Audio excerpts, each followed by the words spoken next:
See 126.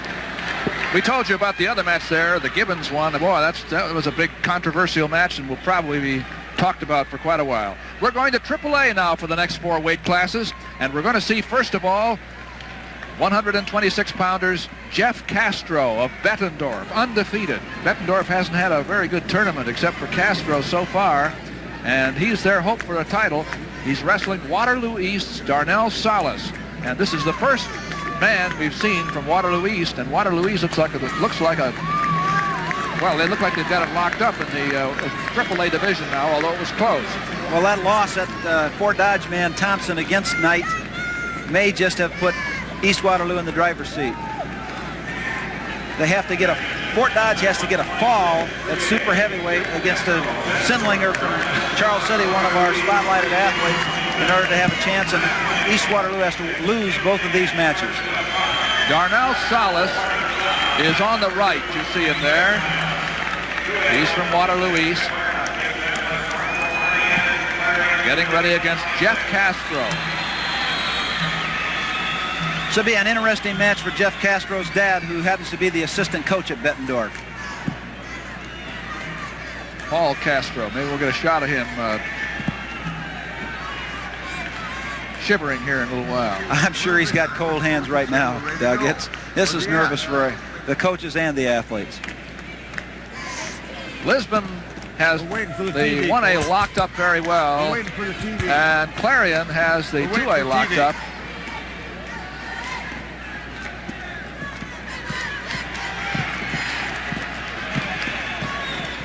And in 3A, it appears that Waterloo East probably does too, as we just heard, because of that loss of Thompson to Steve Knight in the lower weight class.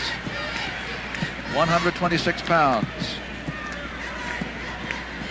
There you see in the sweater, that's Paul Castro. We're all ready. We're okay. All set to go. Yeah. With the big schools, the AAAs here. Little delay, and we're set to go. That's Steve Knipp, who's the coach at East Waterloo. The match in 1A that we'll be watching out of the corner of eye here too is Tim Mahin, Sergeant Bluffs, against Scott Noble of Morning Sun. And the AA match will be between Jeff Arnold of State Center West Marshall and Marty Anderson of Clarion. We have no score. Chuck Patton. Darnell Sallis tends to let somebody come to him and then counter like that. Boom. Right to the back. And he'll let you come in, and then he'll counter you by attacking you with the upper body. This is at least a 5-point move, and it may be a fall if... well, I think Castro's out of there, but boy, that's a tough way to start. That is. Now he's down by 4. It's because he's gained the escape. It's going to be a matter of now if he can keep enough pressure in order to keep this thing on. Here he goes right back to him. Spin through, and he might get these back points back if he can. He's now behind 5-3. Oh, and again. Real Donnybrook. Sallis has Castro in the back, leading 7-3, and trying to put it to him here again. Well, he's got him locked in a lot tighter this time. Oh, yes. Wow. There it is. With 1 minute and 14 seconds gone in the match. A fall, our first pin of the night in a championship match for Darnell Sallis of East Waterloo. And that locks up the championship absolutely for sure. There's no doubt about it now. Certainly does. Here he caught him coming out, and he's got him very high. What they say, get in the guy's face. He's up high right on top of the shoulders with all the pressure. Bang. Right there. Well, the end of an undefeated season for Jeff Castro of Bettendorf. In his 29th match, he meets his Waterloo with Darnell Sallis, actually at Waterloo East. I'll tell you, that Waterloo team came out of nowhere. 2 years ago, I don't think they won a dual meet. And I believe Don Bosco beat them 53-0. So let's go over to the AA match now and take a look at Jeff Arnold at State Center, wrestling for West Marshall against Marty Anderson of Clarion. And Clarion has been having a wonderful tournament in the 2A division. Marty Anderson is the wrestler on top now in the red. for Clarion, and Jeff Arnold at State Center West Marshall is in the under position. The score is 4-1 in favor of Anderson, with a minute and a half left to go in the second period. We're halfway through the match, approximately. We have two Andersons in a row here, don't we? Yes, these two boys are the reason Clarion is where they are. These guys are real tough. They've done an awful lot of wrestling in the summer. Very talented young guys and real tough-minded. See some terrific people through the high school. Is there ever any danger of burnout, do you think, at a certain point? Chuck? Depends on whether you like it or not. Yeah, I guess. There's a nice reversal. He got a little high on the legs and let the man spin out on him. That turns the score into 4-3 now, with Jeff Arnold coming back. Arnold at State Center, West Marshall. Referee is Ralph Messerly.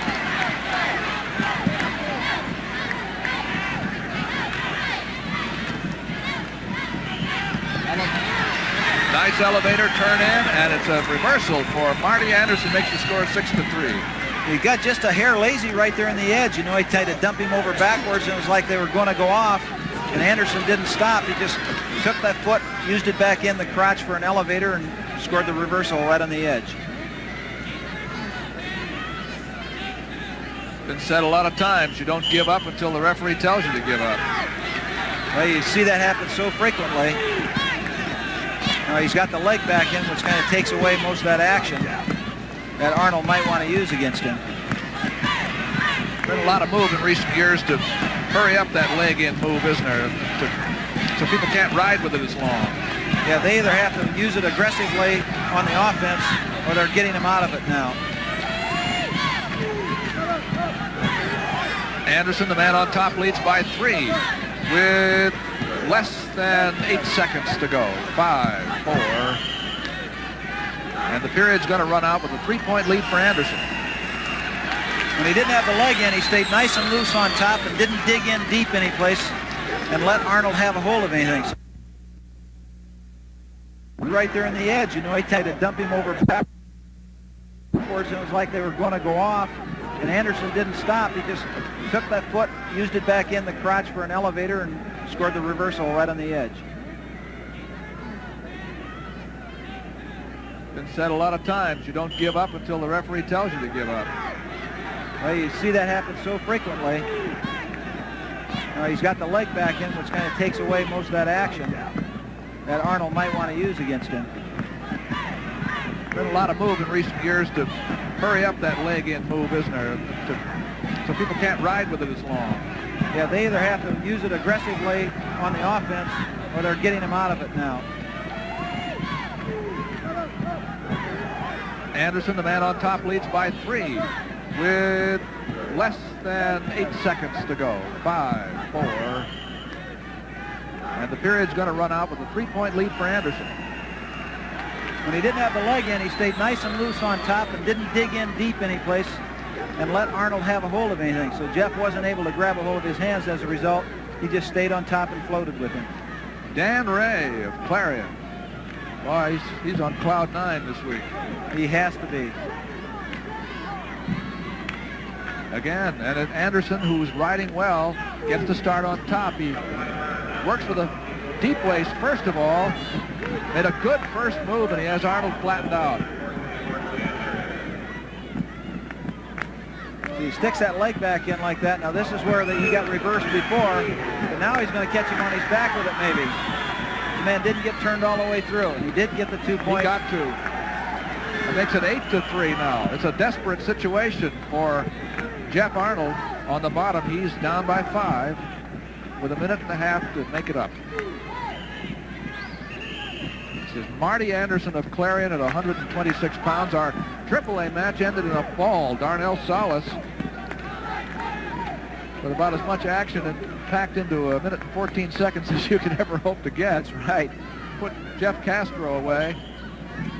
Here he comes trying to turn back in, but you see he gets his body just a little bit less than vertical. Anderson just dumps him back toward his back for the 2-point near fall. Now Anderson is putting a half Nelson on Arnold. giving him other things to think about at the same time. 5-point lead for Anderson. There it catches him again in a sit-out. I don't know if he got back points on that, but he's riding fairly loose right here and not giving him a chance. Once he gets him down, he puts a lot of pressure on him. And then when he gets up, he just doesn't dig in deep and let Jeff Arnold have a hold of anything. The single A match is still going too, and Tim Mahin is winning 3-2 down there against Scott Noble with a minute and a half to go, and that's still open to question. But here it's Marty Anderson all the way. He's leading by 5. He has a half a minute to go. He's riding well. He never lets Jeff Arnold set up for any move. He always keeps him off balance. As soon as he does get back to his base, he knocks him back down to his belly. And there aren't many moves that you score big points on when you're broken down out of position like that. Now he has a leg in again with 15 seconds to go. He can stay in that for a few seconds anyway. Here he's got his hips elevated so much. Every time he loses it, he goes back down belly out. And that's a tough spot. And this is where it will end. With a state championship for Marty Anderson of Clarion. He beats Jeff Arnold of West Marshall 8-3 at 126 pounds 2A in the Iowa High School Wrestling Championship. You're watching live on Iowa Public Television. There's the winner. The first of the Andersons, and we'll see the next one in a moment. Now we're watching the last few seconds, well actually 45 seconds of the 1A match between Tim Mahin of Sergeant Bluffs and Scott Noble of Morning Sun. The man in the position of advantage in the orange uniform, the light uniform if you're watching on black and white, is Mahin. He's leading now 5-2. 5-2 after a takedown. He's in a good spot. He leads by 3. He's riding well.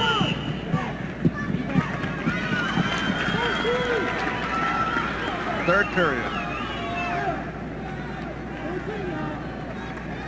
A lot of pressure on this young man right now from Morning Sun. 15 seconds in order to be able to get out of here and score. And it isn't going to happen that way. No, it isn't. He's down flat again. That's not the spot you can score big from. Only one draw mars the record of the Sergeant Bluffs wrestler who's winning here. There it is, state championship for him. Tim Mahin, his coach Al Borkowski. And so we're finished at 126 pounds. One match ended fast. We're ready to go down now for the awards at 100. A young man from Northwest Iowa, 18-year-old senior from Sergeant Bluff, Luton, Tim Mahin is the new 126-pound champion in 1A. He defeated Scott Noble of Morning Sun 5-2. The new champion, Tim Mahin, came into this match undefeated. He'd been tied once, but he leaves with a clean record, 32-0-1, and he is the state champion at 126 in 1A, Tim Mahin of Sergeant Bluff, Luton in Northwest Iowa. Doug, what's in at 132? Well, we have a guy, that's Jeff Coltfit of Eagle Grove, who's had a fine team. We're going to the awards now for 126 pounds. Second place, Scott Noble, Morning Sun, and the 1A 126-pound champion from Sergeant Bluff, Tim Mahin.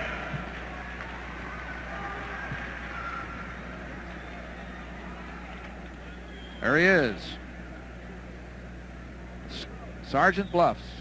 Pronounced it Mahin, so I assume that he's got it correct and that everybody in the family is glad to see that so they don't make the mistakes we were making tonight on it.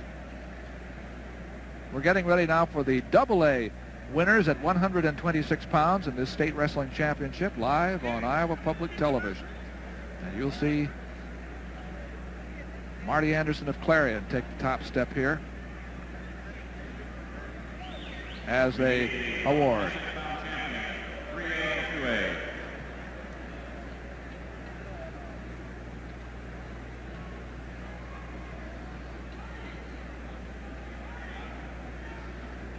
There's the crowd of some 12,000 ready to go as the 2A award winners come up. We have a lot of good matches yet to come in this AAA division. Actually, 2 more to go. We have John Hughes against Johnny Scott. The East Waterloo team, Johnny Scott, looks like it has it locked up now for a championship. But Hughes and Scott are both undefeated. They're coming up next at 138 pounds. And at 145, we'll have Baird and Stallsmith. Now the AAA awards. 6th place, Bill Glenn, Des Moines North. 5th place, Joe Fergus, Cedar Rapids, Kennedy. 4th place, Trevor Clark, Fort Dodge. 3rd place, Brandon Tate, Waterloo Central. 2nd place, Jeff Castro, Bettendorf. And the 3A 126-pound champion from Waterloo East, Darnell Sallis. He won it with a 1 and 14 seconds 10. And now let's go to Dean Borg. Dave Toole, a 17-year-old